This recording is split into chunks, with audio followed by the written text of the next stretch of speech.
kohti etelä eli Göteborgin suuntaan. Käännytään toki tossa, jos katsot tuosta navigaattorista, niin 13 kilometrin päästä pois. Lähdetään tonne itään päin. Oliko se Vänerjärvi tossa? Taitaa olla Ruotsin isoimpia järviä. Niin siellä semmonen kaupunki kuin Mariestad. Ollaan sinne menossa. Ystävät, jotka on ollut tuolla Saksan suunnalla käymässä, niin nähdään siellä tänä iltana. Ja mennään varmaan sitten heidän kanssaan siinä hetken aikaa. Ja tämmönen tosi paljon tulee. Toki tää on niinku Tanskasta, jotka tulee Tanskasta niinku Norjan suuntaan, Tanskan läpi ja Saksan suunnalta sieltä, niin todella paljon tulee matkailuautoja vastaan. Että Ruotsissa tietysti käydään Max Burgerissa. Vähän uusia makuja. Tämmöset löytyy gluteenittomana tietenkin. Marienstadin.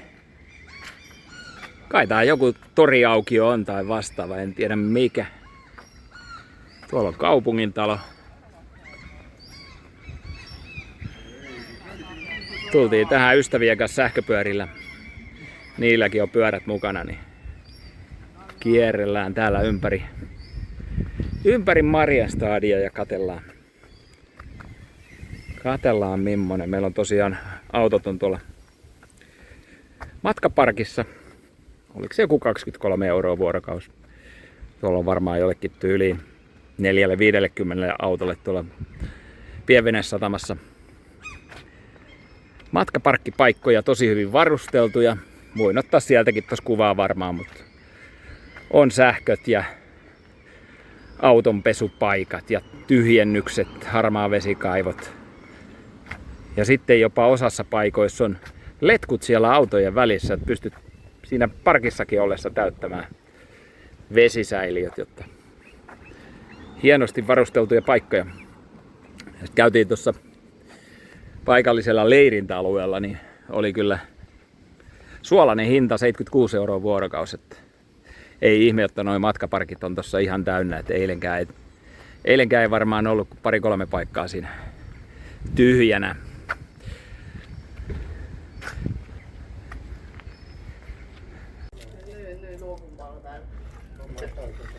Täältähän löytyy Marienstadista tämmönen gluteeniton pizzeria Valentino. Tiinahan bongasi tämmösen heti täältä, niin kyllä maistuu.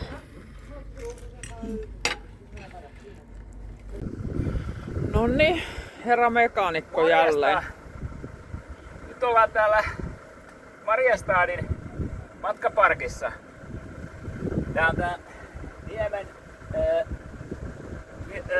Pienvenesataman kauimmainen matkaparkki täällä. Tässäkin niin näkyy ympäristössä. Jos kuvaat tonne, niin tässä on niin 4 rivissä autoja. Ja tässäkin on varmaan joku 30 autoa. Ja näitä on 3 eri aluetta tässä. Kun mennään tuonne keskustaan päin, niin eli täällä on varmaan reilu 100 autoa näissä matkaparkeissa. Ja nythän edellisvideolta tuttu liukutatieherkistely hetki menossa, eli tässä on tämmönen upea ruohomatta, niin tässä on huomattavasti kivemmat olosuhteet kuin siellä parkkipaikalla viimeksi. Käytetään satula irti ja laitetaan vähän aitoa CRCtä sinne ja homma jatkuu. Heippa! Okei. Noniin. Nyt on jarrut iskus. Joo, nyt laitettiin liukutappeihin rasvaa ja onpahan sekin herkistelty huomattavasti kivempi tallasäällä kuin tammikuun tuiskussa. Niin ja vielä on mukava rassaus seuraa tässä, niin mikä sen mukavampaa. Pistetään pyörä kiinni ja onnellisia kilometrejä.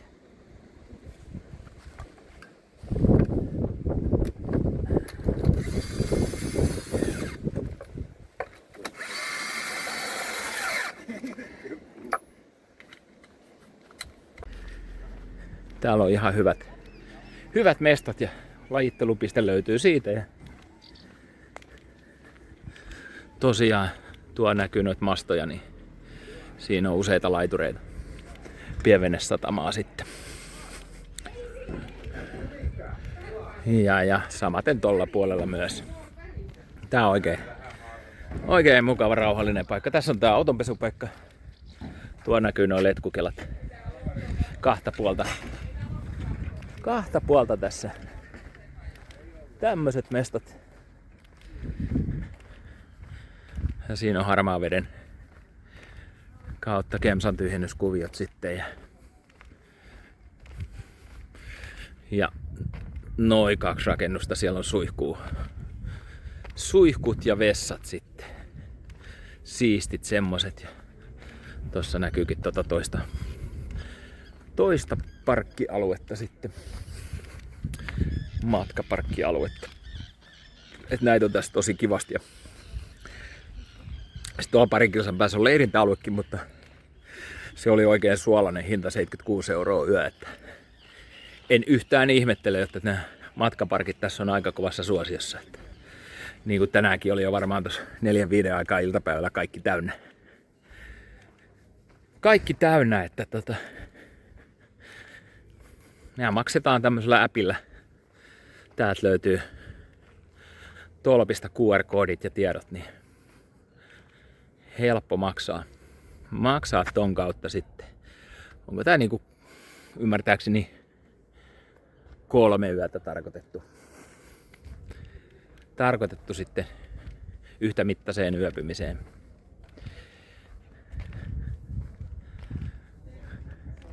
Tämmösiä täällä. Jees. Sähköpyöräthän on tosi näppärä reissun päällä. Kun pystyy auton jättää tuonne parkkiin, ei tarvitse purkaa leiriä ja sähköpyörille pääsee sitten joka paikkaan nopeasti pyörähtään kylällä tai kaupassa. Tai tässä tapauksessa apteekissa. Minigolfiahan on todella rentouttavaa. Ystävien kesken aikaa hienosti meni. Elikkä ollaan tässä kakkoslyöntipaikalla. Tosta pitää lyödä ton veden yli ja sitten tonne pitäisi saada, mutta näyttää helpolta, mutta sitten kun toi on vähän kalteva joka suuntaan, niin huomaatte, tulee tunnetta pelissä mukana, niin kuin kuuluu ollakin tälle ammattilaistasolla. Ai. 4. ehkä sisään, katsotaan. Kyllä Okei. Vaimo veti paremmat. Niin on. Ai. Sieltä. No. Näihin tunnelmiin nyt on parempi sulkea kuvayhteys. Heippa! No niin. Tällehän se video piti aloittaa, eli no niin. Golfparkkenissa on käyty ja raaka totuus paljastuu kupongin toiselta puolelta. Eli Pia siellä 1. Allekirjoittanut 2. ja Kaitsu 3. ja Jumbosia. Tämmöstä tänään. Urheilujuomaa ollaan nautittu ja ihan kivasta puolipilvisestä aurinkoisesta kelistäkin nautittu täällä Mariestadissa. Kyllä, jo 3. päivää. Kyllä. Ei mitään, täältä jatketaan.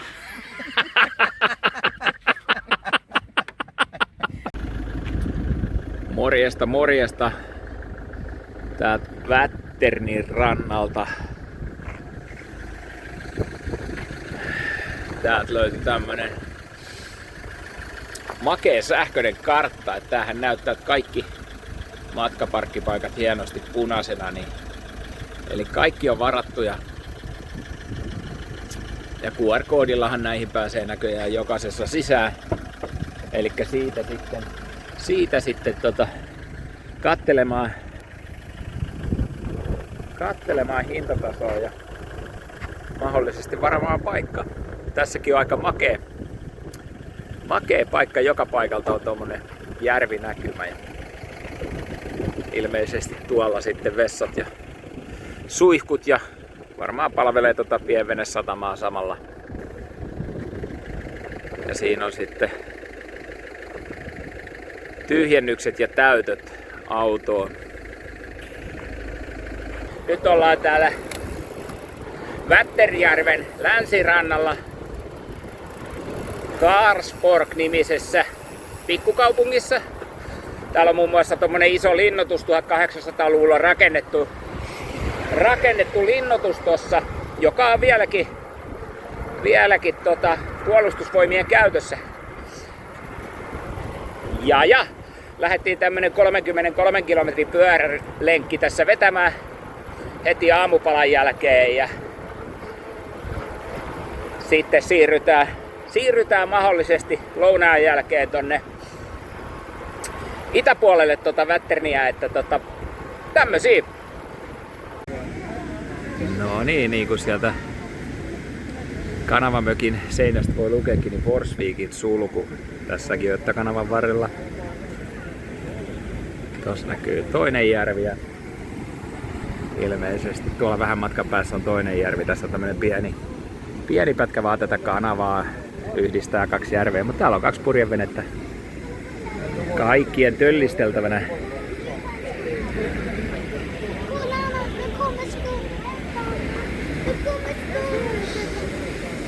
Itse asiassa täällä on 3 venettä. Siitä se pikkuhiljaa täyttyy ja pääsevät jatkamaan eteenpäin. Ja siitä avataan tietenkin toi silta tosta, että mastotkin mahtuu ali. Siinä on joku Canal Butikken. Käydään kurkkaan nopeasti, minkälaista tarjontaa siellä on.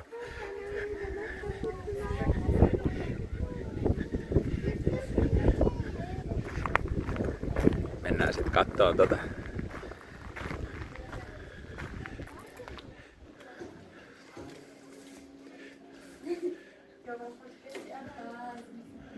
tämmönen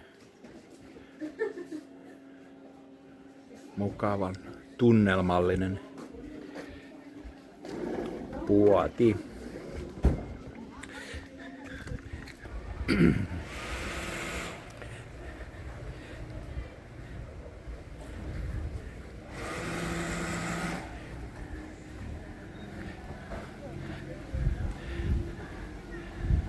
Nätti pieni moottoripursi.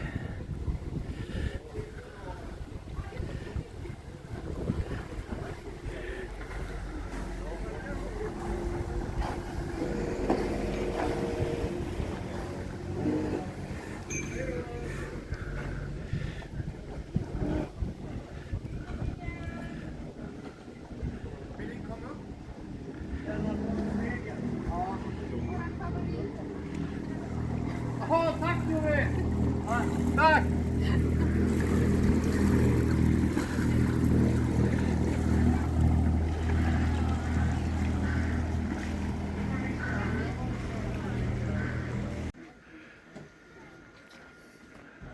Sitten otetaan vielä noista maksuista, eli koko toi 390 kilometriä tuolta Pohjanmereltä Itämerelle, niin huippusesonkina veneen koosta riippuen 600 jopa 1500 euroon.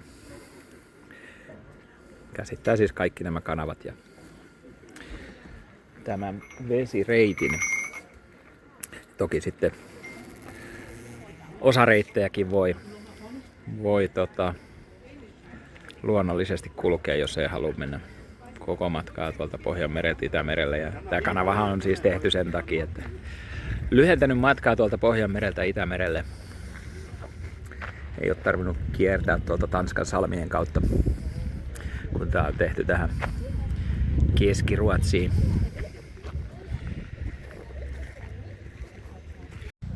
Götan kanavasta vähän Wikipedia-tietoa. Eli 1832 on valmistunut. 58 000 miestä on ollut rakentamassa tätä 22 vuoden ajan. Ja jo 1500-luvulla on tätä niin kuin suunniteltu, mutta ei ole saatu sitten aikaiseksi. En tiedä, onko ollut syynä sen ajan rakennustekniikka vai rahoitus vai mikä. Ja sitten tämän, joka on saanut tämän kanavan sitten toteutumaan, tämmöinen ruotsalainen upseeri, niin se ei ole nähnyt tätä kanavaa ikinä valmiina. Se on kuollut 2 vuotta ennen tämän kanavan valmistumista. Ja tämä koko vesireitti, nämä järvet mukaan lukien, niin on 390 kilometriä pitkä. Ja toi kanavaosuus on 190 kilometriä. Ja sitten tässä on näitä isoja järviä, jota myötäillen tämä kanava tuolla tulee. Että koko matkaa ei ole kaivettu tätä kanavaa, vaan on hyödynnetty nuo järvet tässä. Ja suurin laivapituus tai venepituus 32 metriä, mitä näissä suluissa sopii kulkemaan. Eli nykyaikana ei ole enää kuin huvi käytössä ja tämmöisessä tämä kanava. Että nykyajan isot laivat ei tietenkään tätä pysty hyödyntämään. Tämmöistä pientä faktaa Götan kanavasta. Ja tässä on ollut tietysti myös syynä tässä kanavan rakentamisessa sen aikaiset sodat ja Tanskan tullimaksut Juutin-Raumassa ja kaikki tämmöiset, että Ruotsi on halunnut pitää saaron ja sodan varalta niin vesiyhteyden sitten tonne Pohjanmerelle ja Atlantille, tämmöisen itsenäisyyden sen suhteen. Ja mutta kanavahan on valmistunut vähän myöhään ja sen käyttöaste on sitten jäänyt aika pieneksi, koska rautatieliikenne ja höyrylaivaliikenne on kehittynyt sitten kanavan valmistumisen jälkeen aika nopeasti, niin tämän käyttö on jäänyt aika pieneksi ja lyhytaikaiseksi.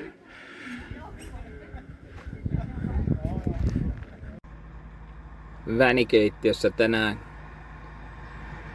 tortillapäivä. Täältä kattelin erikoisuutena, tuolla on tommosia yleisessä käytössä olevia riippumattoja ja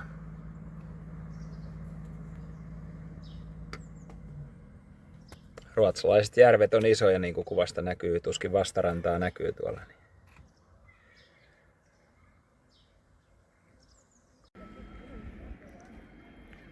Moikka! Tultiin Vadstenaan tänne Vätternjärven toiselle puolelle, eli viime yö oltiin tuolla toisella puolella, länsipuolella. Nyt tultiin tänne. Tähän varmaan johonkin linnan eteen parkkiin. Tässä on hyviä parkkialueita. Toki nyt on aika vahvasti vielä henkilöautoja täällä, mutta mä luulen, että tosta osa poistuu, niin saadaan boksu parkkiin tuolta vähän paremmin. Nyt on vähän kallellaan tossa. Vadstenan linnahan on 1500-luvulla Kustaa Vaasa rakennuttanut ja komea tämmönen vallihautakin tässä ympärillä. Vadstenan kunnassa 5600 asukasta, 2010 pieni taajama, nätti taajama tässä Vätternjärven rannalla. Ja 1200-luvulta on historia lähtöisin, sieltä luostari on rakennettu tänne ja siitä se on pikkuhiljaa kasvanut sitten tämä kylä.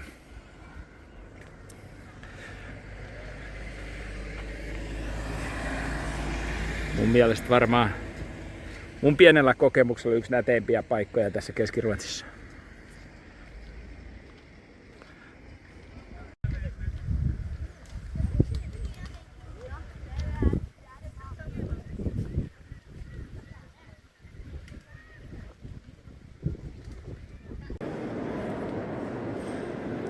Täällä Vadstenan luostarikirkossa. Täällä on ihan aitoja kynttilöitä. Täällä on tämmönen pieni utu päällä ja ilmeisesti joku pappistilaisuus täällä, koska paljon tommosia papinkaapuihin pukeutuneita henkilöitä. tuossa pihamaalla ja myös täällä kirkossa.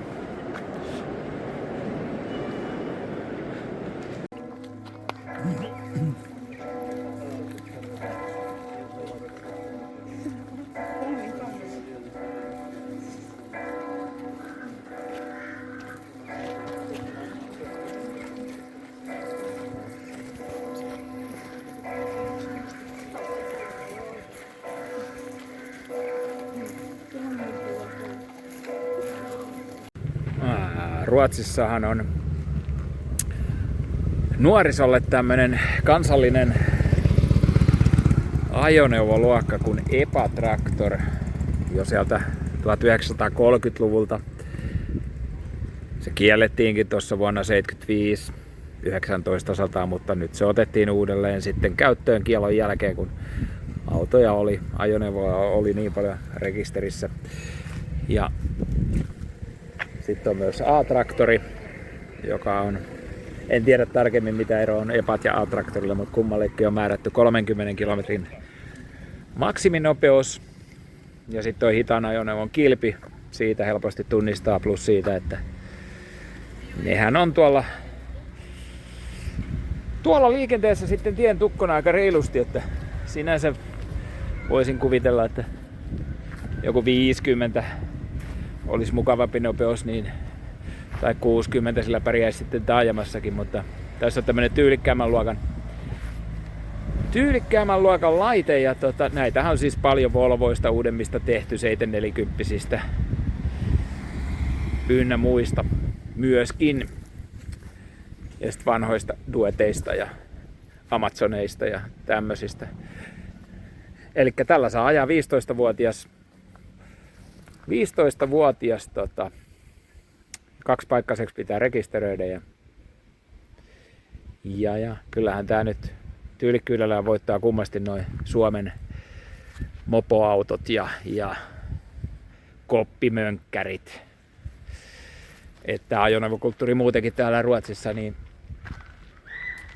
jenkkiautoja näkee hyvin paljon.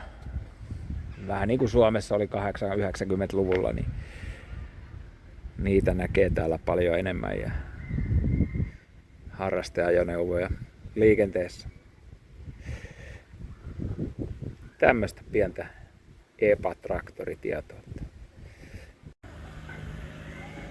No niin, löydettiin Vadstenan keskustasta. Linnahan näkyy tuolla. Tässä on tämmönen upea puisto ja veikkaanpä, että aurinko laskee aika upeasti tonne ja eikä toi parkkipaikkakaan kauhean huonoa. Ei ihan joka yö löydä tämmöstä puskaparkkimaisemaa.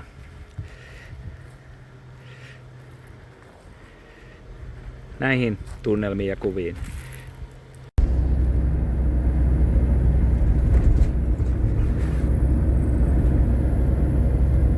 Jep.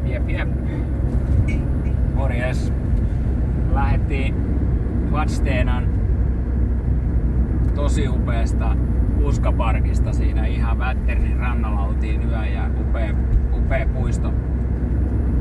Puisto levittäytyi siinä sivuovesta, niin yksi parhaimpia puskaparkkinäkymiä varmaan meidän lyhyellä uralla. Nyt ollaan menossa tonne Bergin suluille. Tuosta Vadstenasta noin 40 minuuttia ajo. Täällä viljapeltojen keskellä alkaisi olla puintikypsää kohta. Näyttäisi vanhan maajussin silmään siltä. Hehe. Siellä sitten olisi tarkoitus ottaa pyörät ulos ja vihdoin Götan kanavan pyöräily tälle päivälle suunnitteilla ja kuvataan sieltä lisää. Morjes!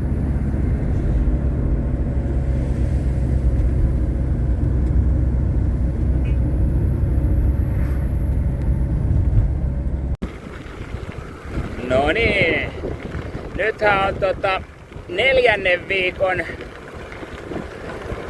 olisikohan perjantai-päivä. Tultiin tähän Bergin suluille. Puskaparkkiin löydettiin tosta ilmanen ihan parkkipaikka. Tässä on useitakin.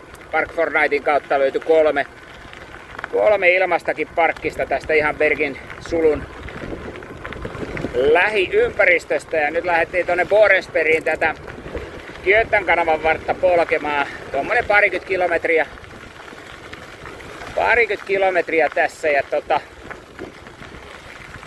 sit varmaan siellä ympäri ja tullaan takaisin. Ei pian nyt vaan. Ollaan tällä Götan kanavan varrella, niin näkyy pyöräilemässä. Ja täällähän on sitten lampaat myös laiduntamassa. Eli tuolla aina ennen sulkuja, niin siellä on semmonen rivotettu pyörätien osuus, että nää ei pääse karkuun sieltä, koska niiden kaviot menee siihen. Tässä on imetys käynnissä nyt sitten.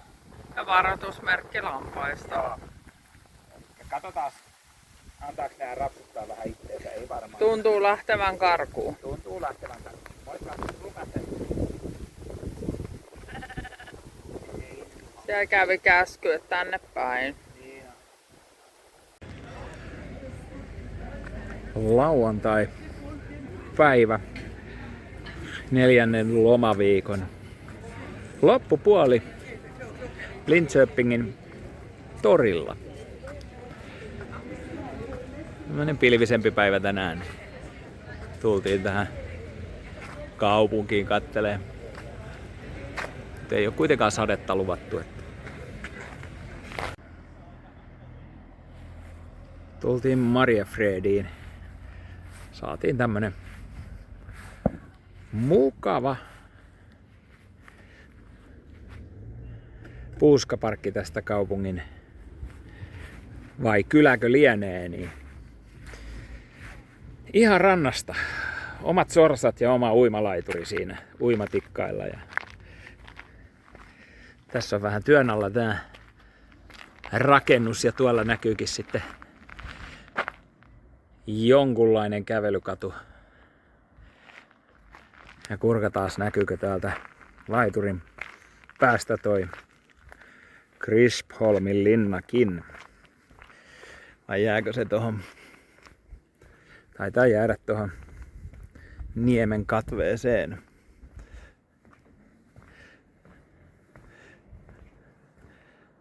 Tämmöstä maisemaa, vähän synkän näköistä pilveä, mutta huomenna pitäisi kelin parantua.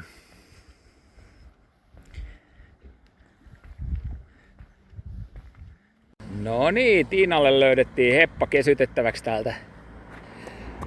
Yksisarvinen. Mitähän muuta täältä löytyy? Veikkaanpa, että nuo ankat ei ole meidän kokoisille tarkoitettu, mutta katsotaan.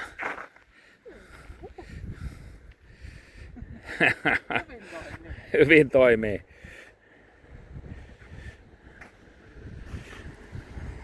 Mä luulen, että tää on paras.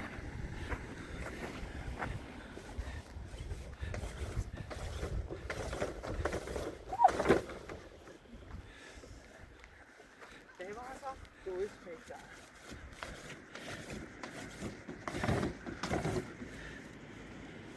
Joo, sun vuoro.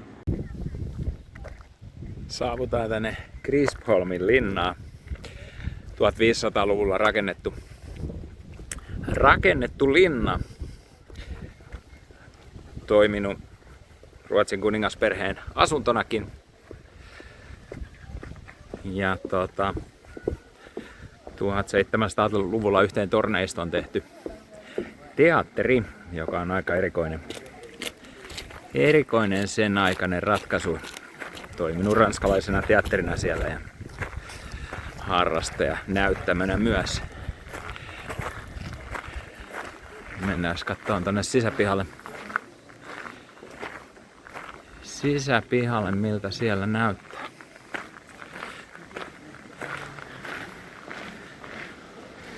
Tämähän sijaitsee tässä Mälärin järven rannalla ja noin 60 kilometriä Tukholmasta länteen.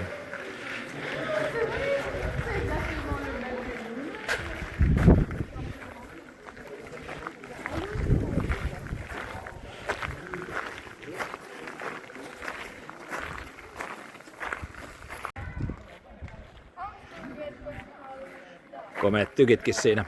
Köpötellään sisemmästä tänne linnan syövereihin.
Täältä Mariafredistähän löytyy tämmönen museorautotie.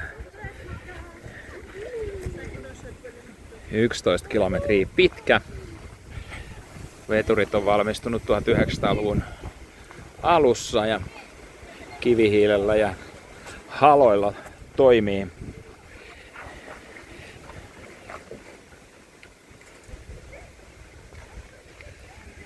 Raideleveys on 60 senttiä ja tällä pääsee sitten toukokuun alusta syyskuun loppuun täällä turistikaudella tekemään tämmösen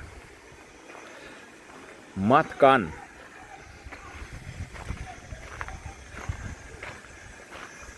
Täällä näköjään täytetään vettä toiseen veturiin ja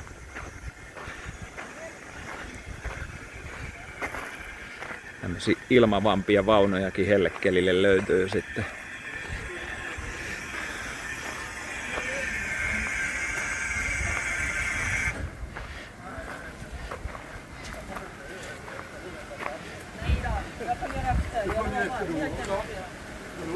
No niin, ja tänään meillä grillissä paistettua sorsaa. Ei kun siis, sori, ihan jauhelihapiivit. Nää kaverit, tää keltanokka varsinkin, niin tää tulee moikkailee tähän. Eilen illalla tuli ja tänä aamuna tuli ja noin muut on tuolla vähän kauempana, mutta tuus tänne.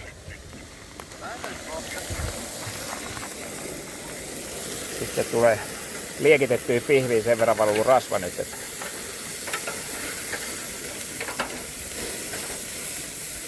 otetaan vähän syrjempää. Noin.